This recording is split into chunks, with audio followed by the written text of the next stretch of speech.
Avant de commencer, je ne peux pas commencer aujourd'hui mon message sans penser qu'est-ce qui arrive dans mes pays dans cette semaine parce que c'est la semaine de Pâques. On l'appelle Semana Santa, Semaine Sainte. Puis à Colombie, on ne célèbre pas juste la Pâques le dimanche, mais on commence une semaine avant parce qu'aujourd'hui, on appelle le dimanche de Rams. De Ramos, oui, le dimanche de Ramos. Puis c'est toujours le début de la Pâques pour se préparer, pour préparer notre corps. Et après, à Colombie, le jeudi, c'est jeudi congé, parce que c'est le jeudi saint. La dernière. Oui, jeudi saint, puis vendredi saint aussi, parce que c'est le jour. Mais on n'est pas lundi saint. Le lundi, ce n'est pas. Donc, juste pour se préparer un peu le corps, j'aimerais avoir plus préparé quelque chose de dimanche de Ramos. Mais je vais juste lire. Quand Jésus était dans les chemins, entré à la ville, tout le monde a mis son vêtement, qu'il a sorti les rameaux. On dit Hosanna au fils de David. Béni soit celui qui vient au nom du Seigneur. Hosanna dans les lieux très hauts. Puis, c'est juste petit, mais sa parole, c'est puissant. Donc, let us préparer. On commence à se préparer pour les prochains dimanches. Pas juste inviter quelqu'un, mais que notre corps soit ouvert pour ce que Dieu a pour nous. OK. Après dit ça, on va prier et on va commencer les messages d'aujourd'hui. Merci Seigneur pour le temps que tu nous donnes. Merci pour avoir entré à ce monde pour nous aimer plus proches, pour nous parler notre langue, pour nous montrer dans ton corps que c'est comme le nôtre, comme ce qu'on doit vivre, pour te suivre, pour suivre ton chemin, pour arriver à la maison du Père, à ton royaume. Bénis cette parole avec ta présence. Au nom de Jésus, on prie. Amen. Bon, on est dans la série de paraboles, les métamorphoses. On va continuer les métamorphoses. Aujourd'hui, je vais parler sur la parabole du fils perdu et son frère. Dans notre langue, ça s'appelle la parabole du fils prodige. Mais je préfère l'appeler du fils perdu, un père extraordinaire. Parce que chaque personnage, c'est une histoire complètement transformateur. Donc, on va voir ça aujourd'hui. Mais avant de commencer à voir l'histoire que Jésus a racontée, il faut connaître le contexte. Où est-ce qu'il a raconté? À qui est-ce qu'il s'adressait? Pourquoi il s'adressait? Donc, dans le chapitre 15 de Luc a placé la parabole stratégiquement entre quelque chose avant et après. Donc, pour lire le contexte, je vais demander à mon ami Pasteur Carl qui va nous aider à lire le contexte. Donc, ça, c'est les premiers versets de Luc. Luc 1 jusqu'à le 3 pour l'instant. OK. Alors, Luc 15, versets 1 à 3. Tous les collecteurs d'impôts et les pécheurs s'approchaient de Jésus pour l'écouter. Mais les pharisiens et les spécialistes de la loi murmuraient, disant: cet homme accueille les pécheurs et mange avec eux. Alors, il leur dit cette parabole.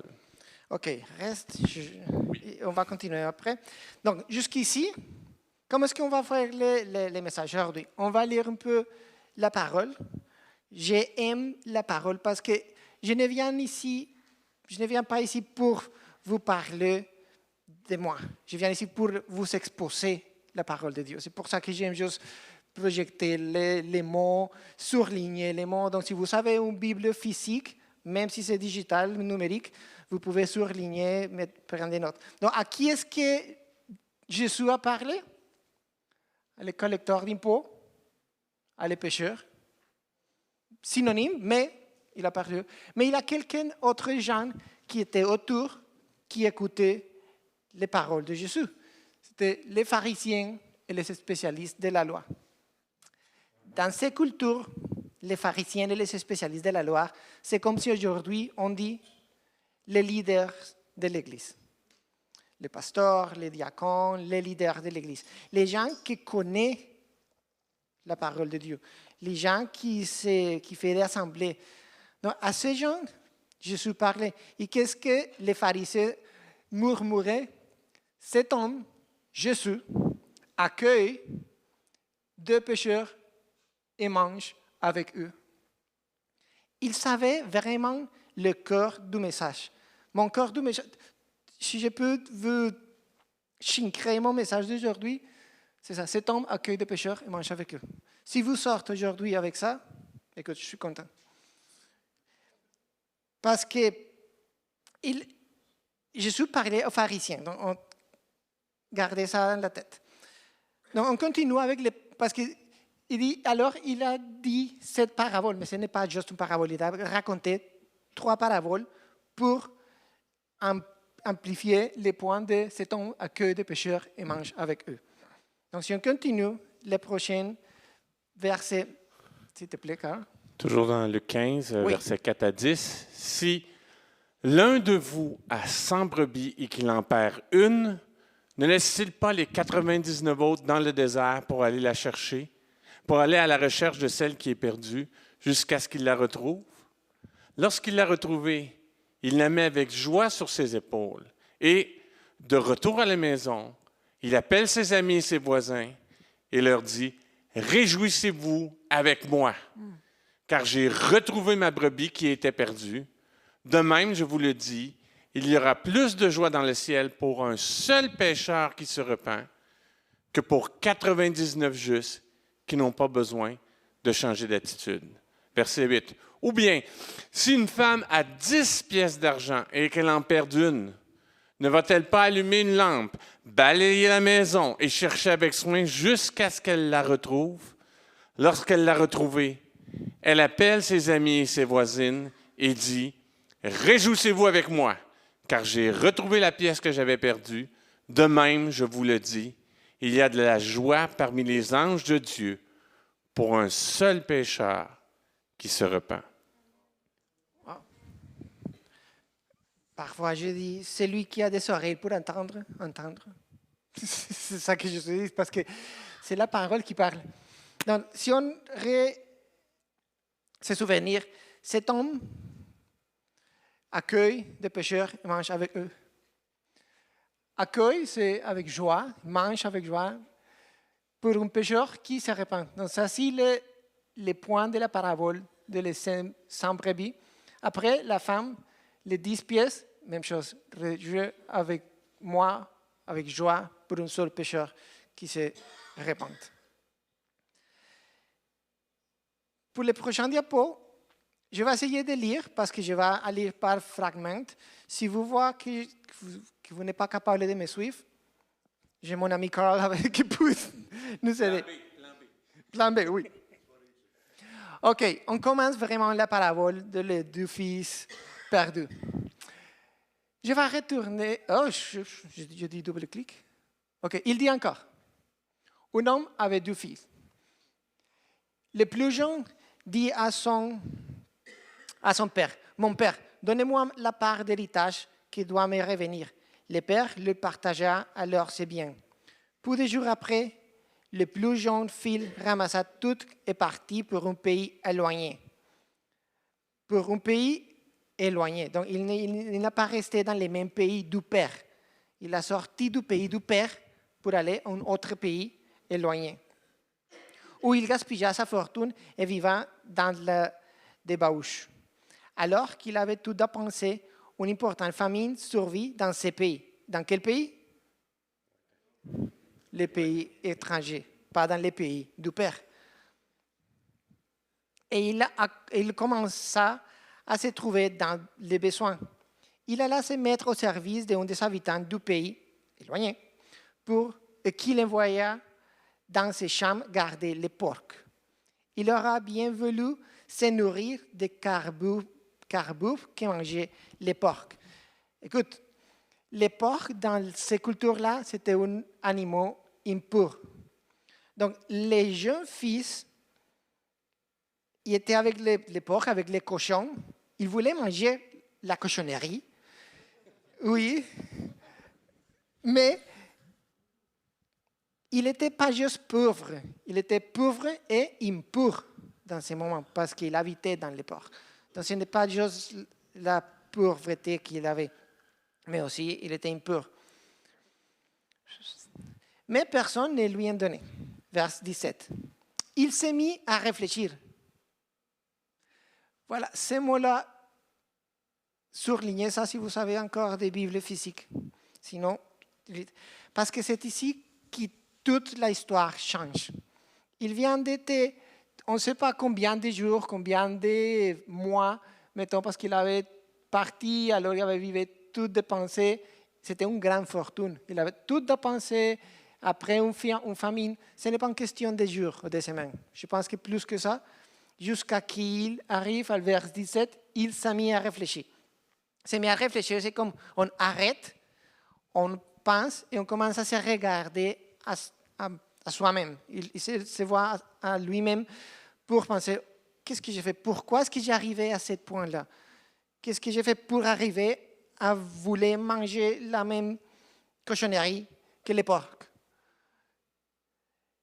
Et c'est là qu'il commence à avoir la révélation du Père. Pourquoi est-ce qu'il est arrivé? Donc, il se dit, combien d'ouvriers chez mon Père ont du pain en abondance, et moi, je meurs de faim. Il a sorti du pays du papa, c'est un pays avec l'abondance. Il est arrivé à un pays éloigné où la famine arrivait. Il a terminé, il voulait manger avec des porcs. Donc c'est dans cette réflexion qu'il prend un plan. OK. Il fait conscience où est-ce qu'il était, pourquoi est-ce qu'il est arrivé là-bas. Mais pour faire conscience, il faut se déconnecter de toutes les choses qu'il y avait. Quand vous avez de l'argent, quand vous faites ça, quand on se connecte, quand on est tout le temps dans le téléphone, on n'est pas le temps pour penser pourquoi est-ce qu'on est à l'endroit sur lequel on est. Ce jeune fils, il a besoin d'arriver jusqu'au fond du but pour avoir rien d'argent. Comme ça, il n'a rien d'entertainment parce qu'il n'avait pas de prostituées, il n'avait pas d'alcool, pas de cigarettes, pas d'amis. Il était tout seul avec les porcs. Donc, c'est dans les moments de silence, de déconnexion, qu'il peut réfléchir pour trouver la révélation.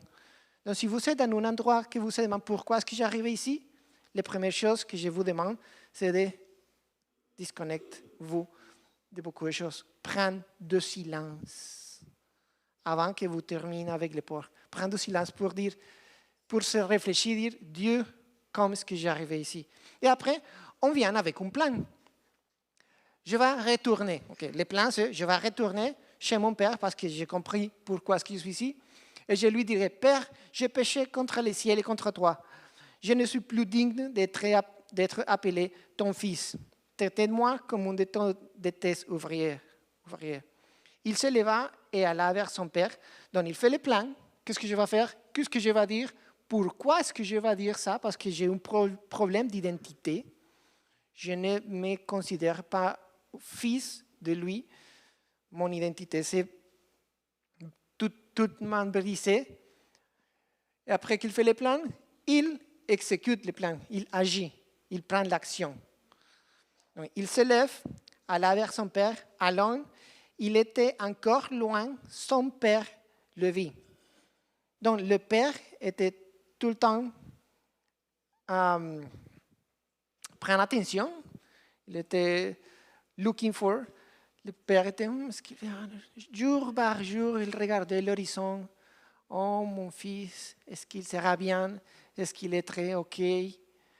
Quand tout à coup, il le voit venir, puis le père est fou, rempli de compassion, courut se jeter à son cœur et l'embrasse. Donc, on parlait d'un pays de famine, puis un pays d'abondance. Dans le pays d'abondance, on voit un père rempli de compassion en abondance. Qui l'embrasse. Quand le père l'embrasse, le fils venait tel quel il a sorti de les porcs. Oui. J'imagine, il y a un senti de cochon, de la porcherie, et pas de sandales parce qu'il était un esclave. Les esclaves marchaient avec les pieds nus, donc pas de sandales, l'odeur, les vêtements, j'imagine. Puis le père l'accepte tel quel. Tel quel, il accepte. Donc, papa, le premier pas, c'est lui accepter, rien reprocher, rien dire, mais je l'ai embrassé parce qu'il a pris la décision de revenir. Verset 21. Le fils lui dit, Père, il exécute le plan. Père, j'ai péché contre le ciel et contre toi. Je ne suis plus digne d'être appelé ton fils. Donc, on voit ici, quand il dit ça, il y a d'autres versions qui disent, attends, ça c'est le verset 21. Il y a des versions qui ajoutent, traitez-moi comme un de tes ouvrières.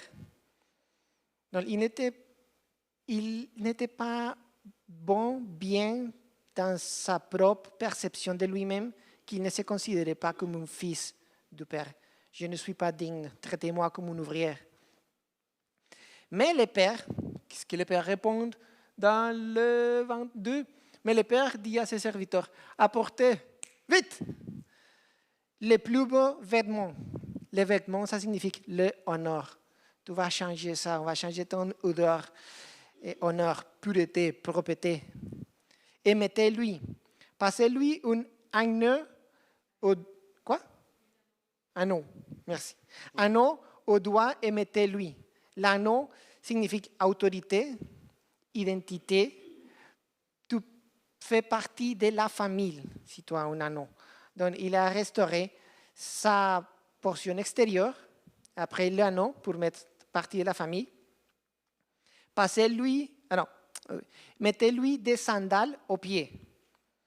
Les sandales, c'était pour les gens qui ne sont pas des esclaves, qui sont partis de la famille. Donc, il restaure l'identité un peu. Amenez le vœu qu'on a engraissé et tuez-les. Ça, c'est pour faire une célébration publique. Donc, si on les relire à l'inverse, on va faire une restauration publique. On va te restaurer ton identité parce que tu n'es pas un esclave, mais un fils. Tu es partie de notre famille et tu as de l'honneur. Tu es propre.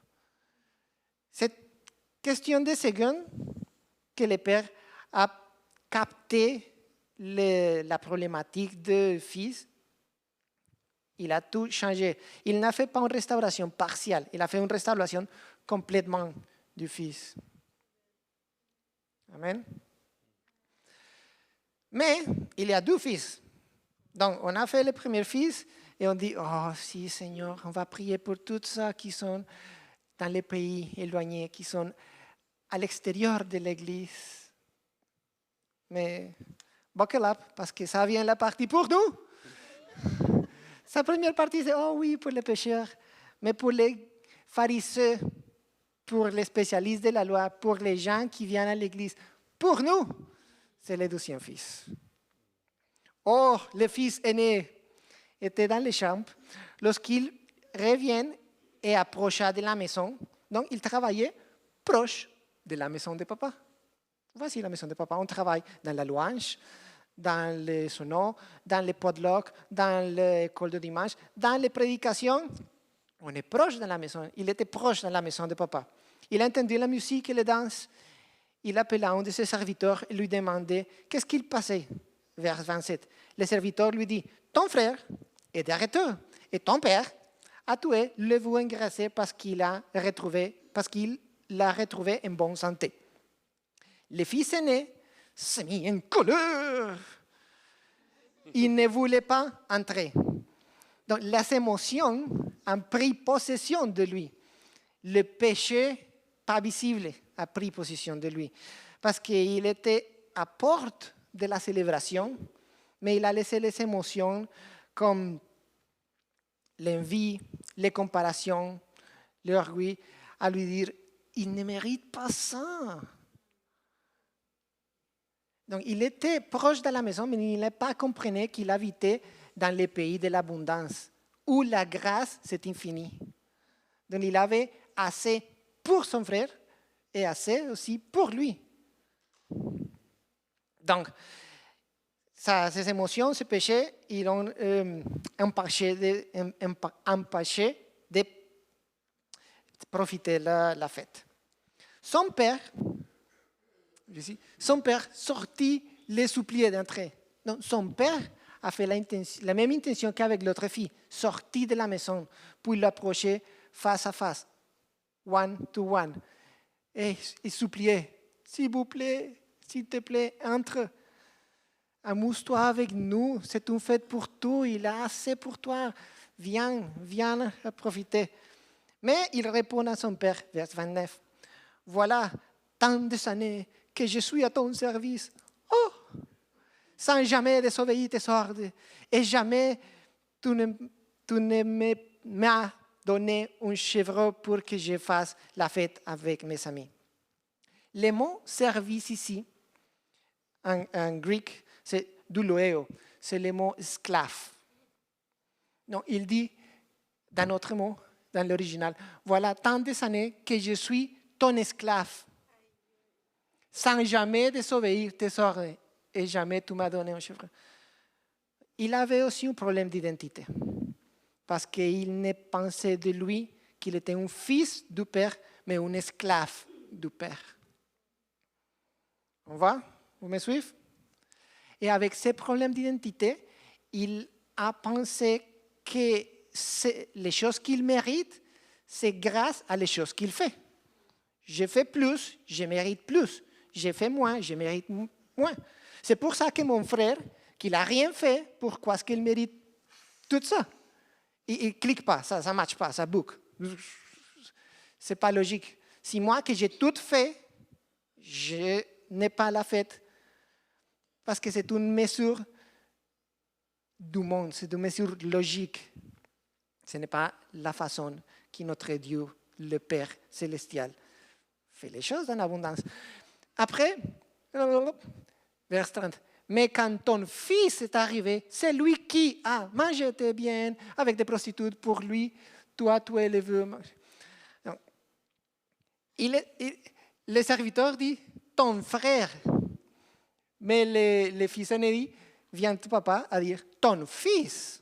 C'est lui qui a, donc le fils aîné a pris distance de son frère, parce qu'il ne l'appelle pas mon frère, mais ton fils.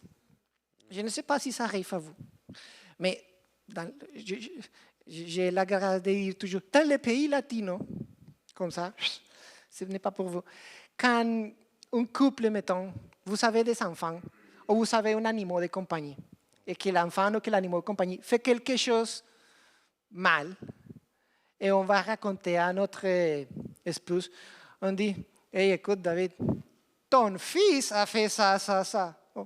Ton chien a mangé le... Non, c'est au Québec aussi. Oui, OK. Au Brunswick, en Haïti, en Afrique, Bon. partout, c'est comme ça. On prend une distance pour dire, hey, notre fils, notre fille, notre chien. Ton fils a fait ça. Et regarde, c'est écrit dans la Bible, il y a déjà des années qu'on dit ça. Donc c'est le premier pas que le fils aîné a pris, une séparation. Est-ce que tant qu'Église, on pense comme ça des gens qui sont à l'extérieur? Et Dieu, ton fils qui pêche, au lieu de notre frère, notre sœur qui pêche. Vers 31. Mon enfant, dont le père lui répond, mon enfant, hey, écoute, viens à corriger ton identité, je t'appelle toujours mon enfant, même si tu chicanes, si tu fais une crise, je t'appelle mon enfant. Mon enfant, lui dit le père, tu es toujours avec moi et tout ce que j'ai est à toi. Mais il fallait bien de faire la fête et nous réjouir parce que ton frère, que voici était mort, il est revenu à la vie, il était perdu, il l'a retrouvé. C'est une parabole magnifique. Je pourrais rester ici et faire une série de sermons avec cette parabole parce qu'il y a beaucoup de viande. Pour l'instant, je n'ai rien fait de mon message, j'ai juste lu la parole. Mais comme je dis tantôt, celui qui a des oreilles pour attendre, qui entendre, parce que c'est la parole qui parle, c'est pas moi. Merci, Carl, je n'ai pas te donné les... Donc, qu'est-ce qu'on voit ici? On voit deux types de perdition dans les deux filles. Les filles cadets ou les filles les plus jeunes versus les filles aînées. Il avait un loin du père physiquement, parce qu'il a sorti à pays éloigné. L'autre, loin du corps du père, même dans les mêmes maisons. Les plus jeunes avaient un péché visible. Les prostituées, l'alcool, le gambling, tous les péchés visibles, que c'est facile à jouer, facile à critiquer, à signaler. Les fils aînés, péché caché. Un était dans la rébellion, l'autre dans la religion.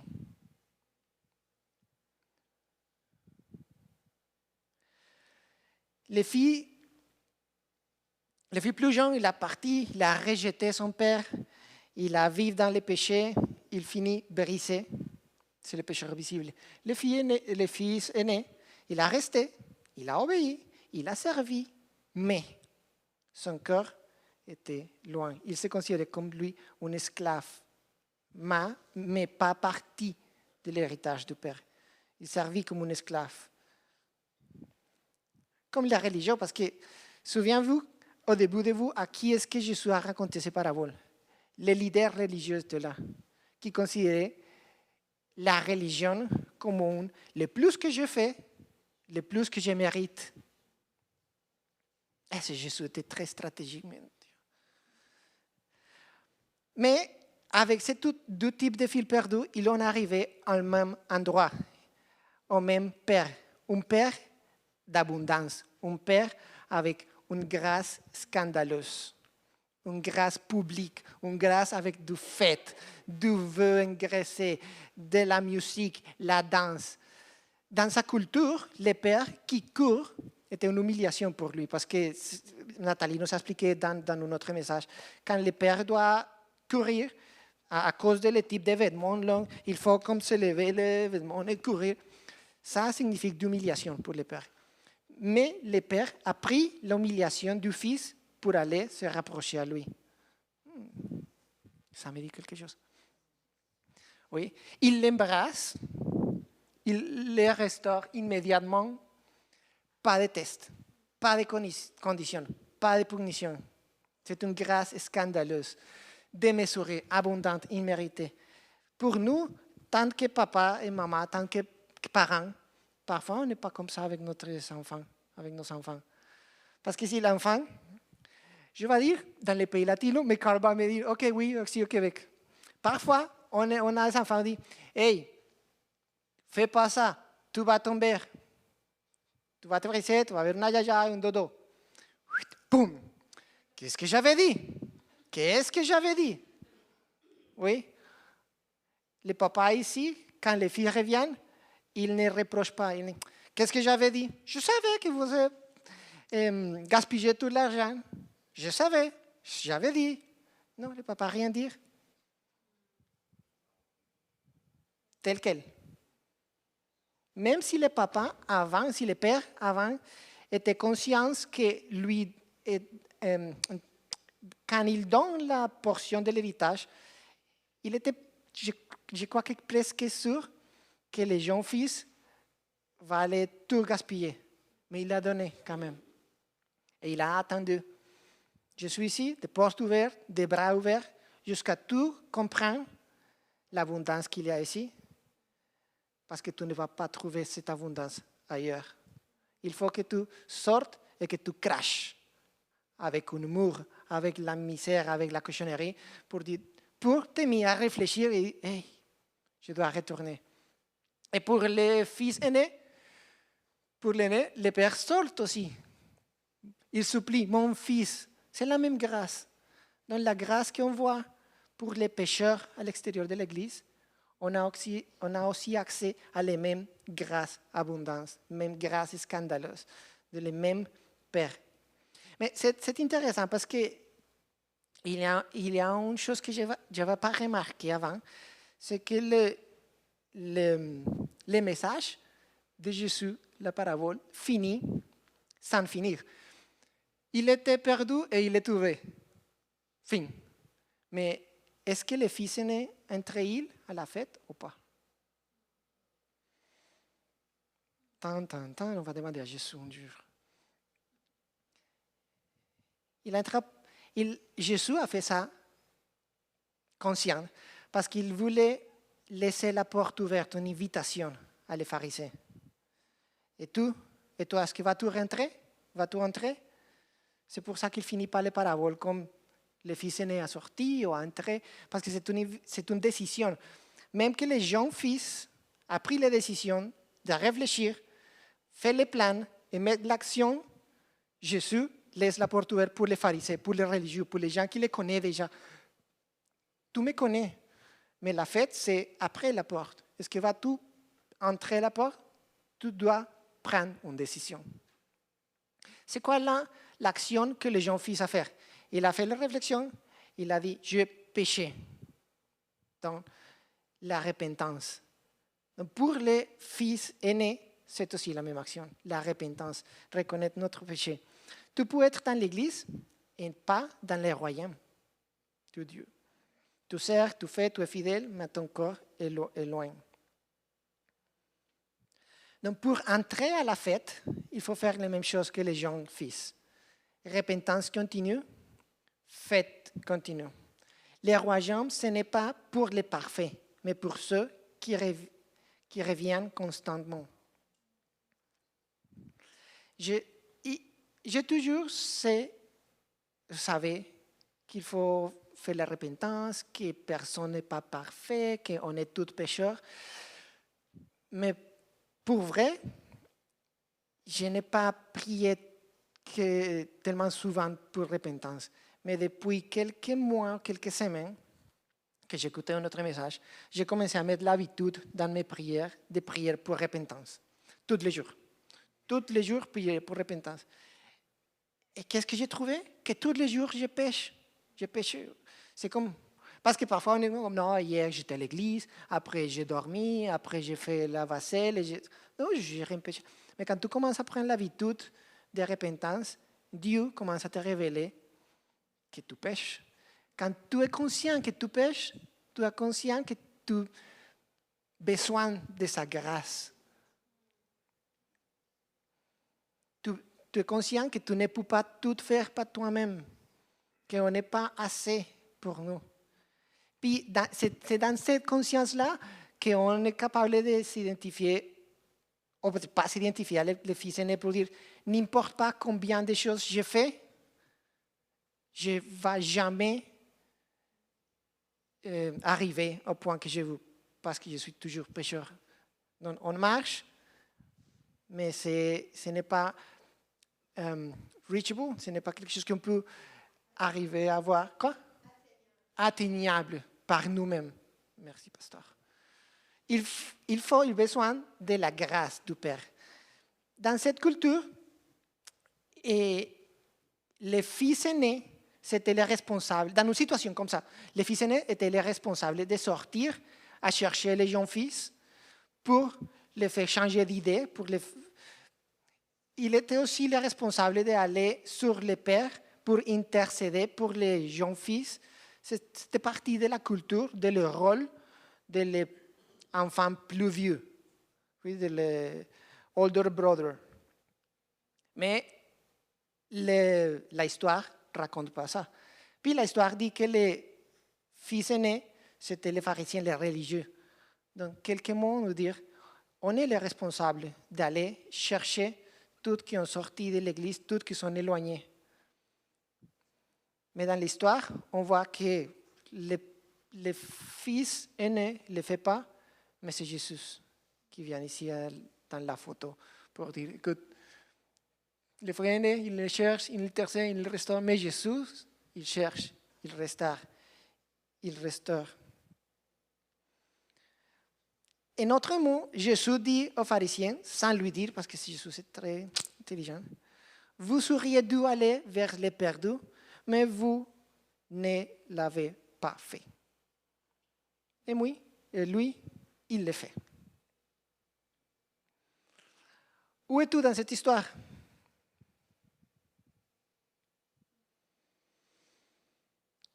La vérité est que les deux positions ont besoin de la même grâce du Père.